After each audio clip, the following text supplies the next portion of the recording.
Hey guys, this is Professor Demetri, and I am better when I'm whipped. What does that even mean? I don't know. So what's the heezy is what's going on is that I was tagged by AtheistAussie, and thanks man, thanks for tagging me. I haven't been tagged in something since I was like 15. That's fucking badass. Also, fun fact, fun facty fact. I like it when you say my name. Say it more. Um, so what we're doing today. Fuck, I already did this like 10 minutes ago, but see, this is what happens when I make videos at 1 in the morning. I'm a goofball, and, it turns out my mic wasn't fucking plugged in. Ugh, God, just make sure, yeah, it's plugged in now. So what we're doing now is called a portrait of of a atheist. I did some digging and to find out what the fuck that meant and what the fuck I was doing. um, Turns out I have a nice little bookie book. Awesome, right? It's all nice and sparkly. I wrote some stuff down. Um, I did some digging, and what this is all about is that this trend was started by someone called Agman, agnostic man, I believe, 77. And what it is that we're just talking about 5 hot topics, controversial topics. Yeah, pretty much. But after the 5, I'll just give some more talking about other stuff, other things that I just want to talk about. Probably 5 topics. I wrote down more, but I probably won't do them. Yeah, okay, so let's just fucking jump right in.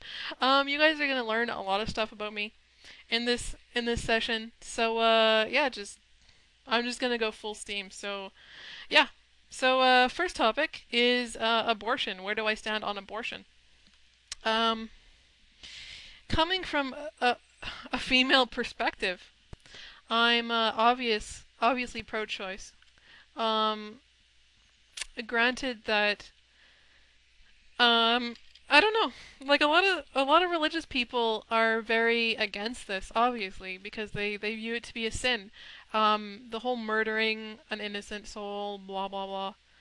Um, and a lot of arguments are that it really depends on how far the fetus has come, what trimester it's in. Bullshit technicalities, honestly, bullshit technicalities. Um,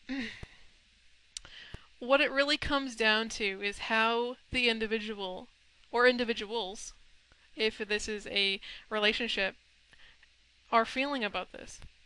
I mean, what worse thing could there be to be bringing in a child into an unprepared home, a home that doesn't necessarily want it, can't necessarily support it? Wouldn't that be worse, guys? I mean, when I think of it, that would totally be worse, at least to me. Given that when I was younger, I had a bit of a scare for that.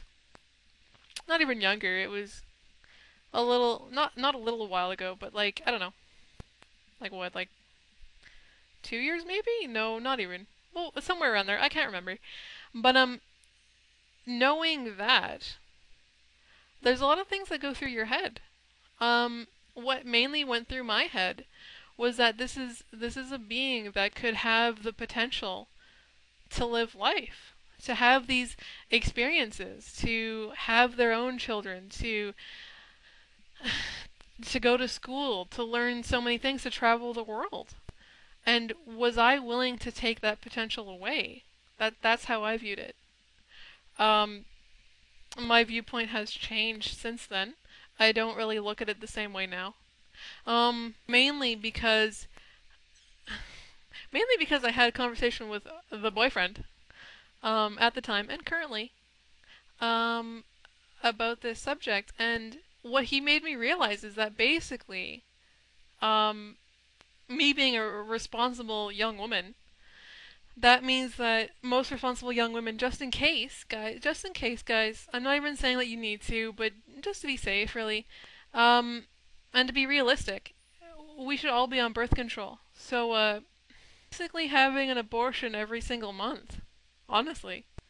What main difference is this to go to a doctor's office and get his drugs as opposed to a prescription drug from the same doctor?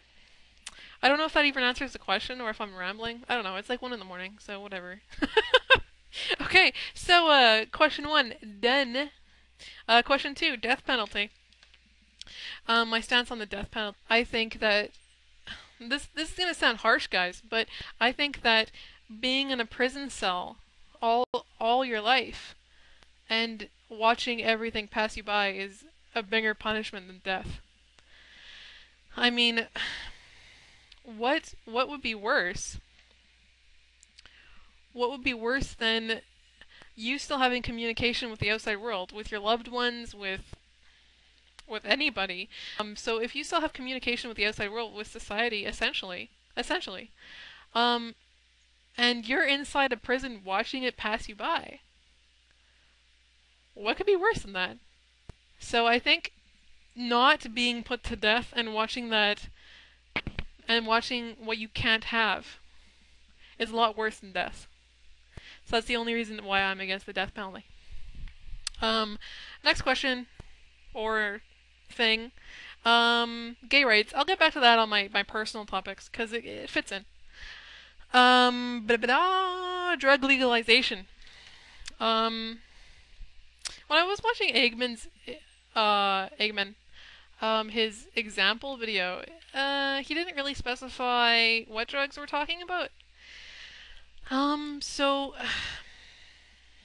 I guess, I don't know. I think he means like harsh drugs, like cocaine and heroin and crap. But I'd like to point out that there's a lot of prescription drugs that have fucking crazy side effects too. That can be life destroying, that can be physically addictive. Just look it up, guys. Just fucking put it in Google search and just look it up. Alcohol. A lot of drugs have side effects. Addictive. There was, well, not completely. Okay, I'm talking on my ass on that one. But it can have negative side effects on your life too. To legalize drugs is that we could regulate it. The only reason that would be make it safer. To tie into the abortion idea, the topic of abortion, people are going to do it anyway, whether you say yes or no. So, where is the step that we say as a society, okay, this is ugly right now, but we're going to take a hit for the team and make this better as a whole? I guess I answered that question? I don't know. So I'll say that's answered. Check mark. Economics. Again, Eggman wasn't really specific on what the fuck. He just said economics. So what he was touching on was the redistribution of wealth. Sounds very communist to me, which isn't necessarily a bad thing. I'm not saying it's bad or good. It just seems like an ideal. I don't know. What I'd like to talk about is the values that have been placed on money and the idea of money. These ideals placed onto money. Was that I've always grown up poor. Most of my friends have always been poor. My boyfriend's pretty poor. We're all fucking poor, is what's going on. And I think because of that, it's made us appreciate things a lot differently. Because of that, say, people with money, or copious amounts of money. I mean, just like, yeah, I'm gonna wipe my ass with 100 today. Like that, copious amounts of money. With copious amounts of money, I don't think they appreciate things the way that the rest of the world does. Let's use me as an example. Let's use me. Okay, I live on my own. I have to pay my own bills. I have to pay my own rent. I have to pay my own food. If I want to get someone a present, a good present, I mean like not, oh hey, here's something from the dollar store. No, I mean like something like an iPod or something. If I want to do that, that means sacrifice for me. That means me not being able to eat as much as I usually do. That means me not having things that I want, or maybe even basic necessities. That means that I have to sacrifice something to give this other person my time and my effort. I think people that have copious amounts of money don't look at it like that. They just like, oh, hey, sweet, an iPod. They don't look at it as sacrifice. They don't look at it as time. They don't look at it as effort. And I think society has given these people a huge disservice because of that. They say that this is okay behavior. And if we continue down that line, it's just going to get worse. It's going to get worse. I see it every day that chivalry is dying. It's dying. People aren't even holding doors open for each other. And when they do, the other people look fucking confused. They don't even say thank you. They just have this fucking confused look on their face like, what the fuck? Why did you do that? Especially here in the big city. Like, people are always on their own little path of just go, go, go. And if you get in their way, then you get fucking stomped.